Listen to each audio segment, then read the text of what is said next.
CM Chandrababu సంచలన వ్యాఖ్యలు. ఫోన్లో ఫొటోస్ తీస్తున్నారా?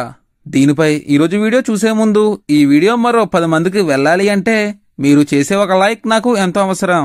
అలాగే ఇటువంటి మరిన్ని ఇంట్రెస్టింగ్ విషయాలు మన ఛానల్లో చాలా వీడియోస్ ఉన్నాయి.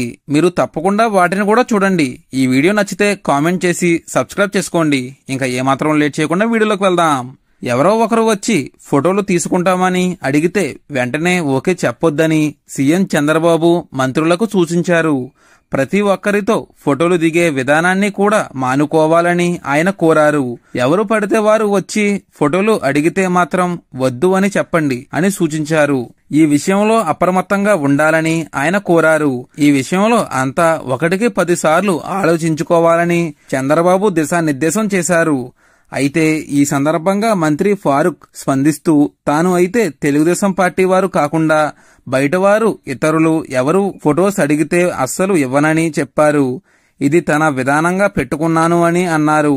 వైసీపీకి చెందిన లిక్కర్ స్కామ్ నిందితుడు వెంకటేష్ నాయుడిది నంద్యాల అని తెలిసినా దూరం పెట్టాను అని ఫారూక్ వివరించారు. మరి దీనిపై మీరేమంటారో కామెంట్లో తెలియజేయండి. Thank you for watching.